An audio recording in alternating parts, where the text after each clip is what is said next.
Astăzi dăm startul amenajării promenadei verzi. Este proiectul meu de suflet pentru sectorul 1.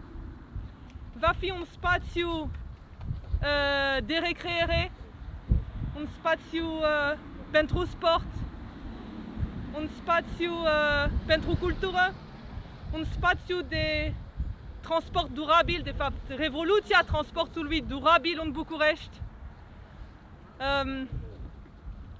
Este un spațiu mare, este un proiect ambițios. Sunt în jurul celor 3 lacuri, 24 de kilometri. Astăzi nu îi augurăm decât 1 kilometru. Vor fi investiții mari care se vor face. Ce facem deocamdată, pentru că pregătim aceste investiții, este să le redăm cetățenilor aceste spații la care nu aveau acces în jurul lacurilor. O să le creștem în fiecare lună, dacă putem. Deja a fost aprobat ieri achiziționarea unor 3 terenuri care tot pe malul lacurilor se află. În total sunt 17.000 de metri pătrați și vom continua. Cum am spus astăzi, amenajăm și vezi că deja bencile sunt ocupate, oamenii sunt fericiți, pot să respire, pot să vină aici, într-un spațiu verde, fără poluare, fără zgomot, unde să ne simțim bine. Dar v-am spus, asta este doar prima etapă, unde redăm accesul cetățenilor, apoi vom investi ca să fie spațiu cultural, spațiu sportiv și spațiul pentru bicicliști, spațiul de transport durabil. La fiecare capăt o să avem o stație de metrou și o să invităm pe toți din sectorul 1, pentru că această promenadă va traversa transversal tot sectorul, din nord-est spre sud-vest, exact în mijlocul sectorului 1.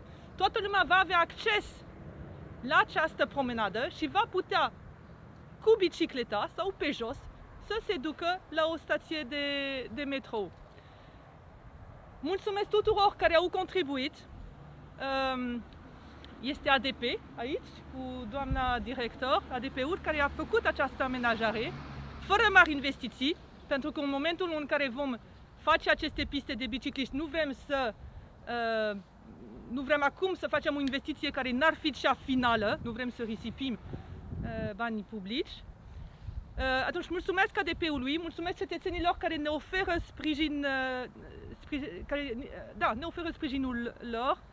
Mulțumesc celor care au venit în întâmpinarea noastră. Aceste terenuri de care vorbesc vin de la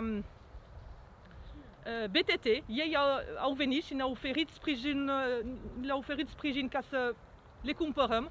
Toți cei care vor să se alăture acestui proiect sunt bineveniți. Știți că sunt baze sportive, terenuri și clădiri. Vrem aceste elemente să fie incluse în acest proiect. Atunci, oricine care vrea să aibă o contribuție este binevenit. Va fi un proiect care va include, va integra, va fi ceva foarte frumos, ambițios, dar foarte frumos în mijlocul sectorului 1. Așa că astăzi sunt foarte fericită că inaugurăm acest start. Este prima etapă a proiectului Promenadei Verzi și să fie cu bine. Și legat de spitale, pentru că și aici a tot fost o dezbatere amplă, până la urmă cele 4 spitale. Cine se va ocupa de finanțarea lor? Primăria sectorului 1, Primăria Generală? Ați discutat cu primarul general? Ați ajuns la un... Doamna, aici Antena a dezinformat masiv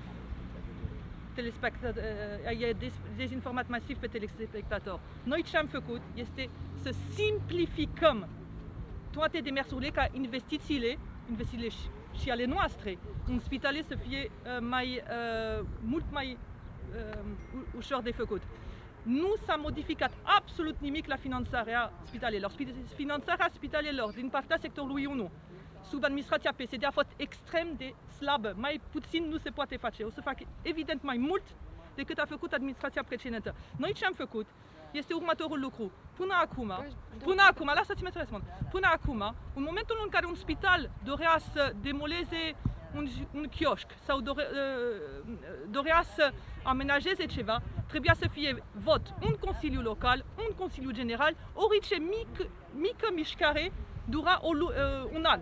Acum, prin ce am făcut, care este pur și simplu un pas formal, care nu schimbă absolut nimic la finanțare și orice om care știe un pic legile știe lucrul acesta, va fi mult mai ușor să investim. Noi ce ne dorim este să debirocratizăm, să simplificăm ca aceste investiții de care au nevoie spitalele să se facă.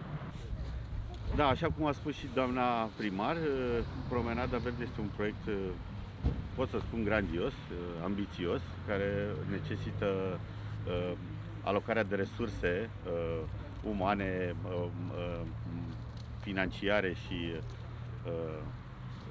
de alte feluri. Noi acum nu am făcut decât să redăm acest spațiu care se află în grija în administrarea de pe sectorul 1, să redăm cetățenilor. El a fost pus în siguranță, curățat de ADP, arborii toaletați, astfel încât să nu existe niciun pericol. S-a creat și o alee ecologică. Deci s-au creat premizele pe acest prim kilometru, s-au montat bănci, coșuri de gunoi, tot ce este nevoie pentru ca oamenii să se simtă bine și să aibă momente frumoase aici pe malul lacului.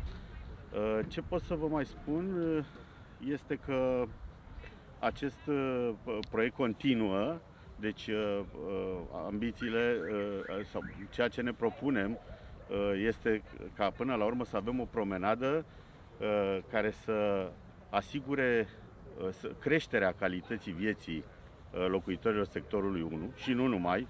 Bineînțeles că sunt invitați toți locuitorii capitalei la această promenadă și vă asigur că vom reuși. Se vor reface malurile lacurilor, se vor crea zone de mobilitate, cum a spus doamna primar, piste pentru bicicliști, baze sportive. Deci va fi un ansamblu, deci promenada este un ansamblu cultural, artistic, sportiv, unde sunt invitați toți locuitorii sectorului.